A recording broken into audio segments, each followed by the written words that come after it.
ជំរាបសួរសួស្តីបងប្អូនទាំងគ្នាចាបងប្អូនទាំងគ្នាញ៉ាំមកដល់ទៀតហើយចាបងប្អូនទាំងអស់គ្នាទាញមើលថាអីចុងភៅហ្នឹងចាធ្វើអីទៀតហើយចាកោទៅកោមកកោទៅហ្នឹងចានេះបងប្អូនគឺខ្ញុំលីងក៏លីងបងប្អូនទាំងគ្នាចាគឺលីងរៀងច្រើនដែរចាអញ្ចឹងទៅលីងឲ្យរៀងក្រហមល្អស្មើឆ្អិនល្អទៅបានខ្ញុំចាប់ផ្ដើមយកទៅដាក់ចូលម៉ាស៊ីនដើម្បីកិនអញ្ចឹងណាបងប្អូនតែទុកឲ្យរៀងត្រជាក់បន្តិចដែរមិនកិនដល់ក្តៅទេចាបន្ទាប់មកយើងយកមកកិនអញ្ចឹងមកចាដោយសារបុកយូរពេកអញ្ចឹងណាបងប្អូនអញ្ចឹងយើងយកមកកិនទៅចាចុចតែ4-10វូគឺអាចយកទៅធ្វើសម្លបានហើយចាបងប្អូននេះក៏លីងយើងមកទៅចាតែមិនសូវជាមកខៃទេបងប្អូនគឺនៅដុំតិចតួចអញ្ចឹងណាចាគឺអត់សូវមកបានទេចាគឺនៅដុំតិចតួចលាយចាបន្ទាប់មកនេះបងប្អូនសម្លមួយឆ្នាំងនេះអត់មានអីខែពីសម្លដែលទេបងប្អូនអ្នកគ្នាគឺសម្លកកូរត្នោតទៀតហើយចា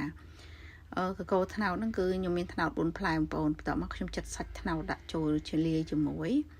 ចាមានជាមួយនឹងខ្ញុំទិញត្រួយម្រះចំនួន2ដុំចាជាមួយនឹងត្រួយម្រុំ1ដុំចាសម្រាប់ម្រះនេះខ្ញុំដោយសារមានផ្លែធំខ្ញុំចិតដាក់ចូលជាមួយត្នោតចាដើម្បីរំងាស់ឆ្អិនអញ្ចឹងណាចាចំណែកសរមរុំនេះខ្ញុំដាក់សម្រាប់ម៉ាកងគាត់ពិសាបានចាសម្រាប់អាហារតូចខ្ញុំគាត់ញ៉ាំបានអញ្ចឹងទៅចាសម្រាប់ខ្ញុំញ៉ាំជួយចិត្តស្លឹកកកូរស្លឹកម្រះចាអញ្ចឹងពេលដែលខ្ញុំញ៉ាំខ្ញុំដួសដាក់កូនឆ្នាំងផ្សេងហើយខ្ញុំដាក់កូនម្រះត្រួយម្រះផ្សេងអញ្ចឹងណាបងប្អូនចានេះបន្ទាប់ពីខ្ញុំដាក់ចូលជាមួយនឹងត្រួយ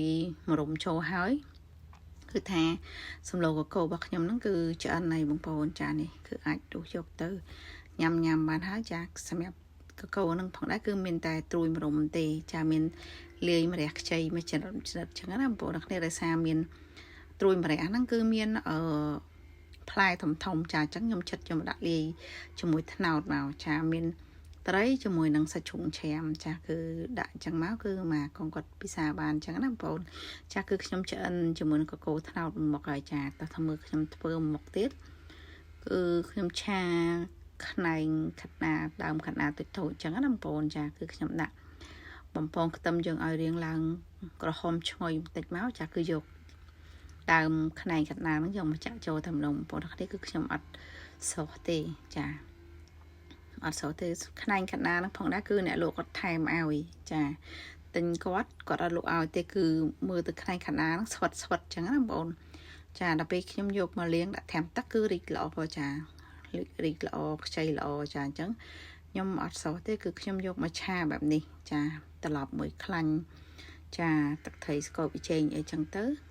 ចាហើយថែមម្រេចតិចដែរចាតែប៉ុណ្្នឹងឯងហើយបន្ទាប់មកគឺយើងឆាត្រឡប់ចាឲ្យឆ្អិនមកគឺអូខេហើយបងប្អូនអ្នកគ្នាចាឆាត្រឡប់អញ្ចឹងមកចាគឺនៅស្រួយឈប់អញ្ចឹងណាបងប្អូនគ្នាចាឆ្ងាញ់ចាសម្រាប់បន្លែហ្នឹងគឺអ្នកលក់គាត់ថែមឲ្យដោយសារខ្ញុំទិញបន្លែច្រើនអញ្ចឹងទៅគាត់ចង់ទិញខ្នែងទៀតស្វិតគេថាស្វិតអញ្ចឹងគាត់ថែមឲ្យចានេះបងប្អូនឆាត្រឡប់ទៅគឺឆ្អិនហើយចាគឺអត់មានភើប្រេងខ្យងទេហើយក៏អត់មានភើសាច់ដែរចានេះហើយតោះមកយើងយកចានមកដួសដាក់មកគឺជាការស្រេចបងប្អូនអ្នកគ្នាចាអរគុណសម្រាប់បងប្អូនអ្នកគ្នាចាដែលបានទស្សនាវីដេអូញ៉ាំចាសម្លកកូរតាំងពីដើមរហូតដល់ចប់នឹងឆាជាមួយនឹង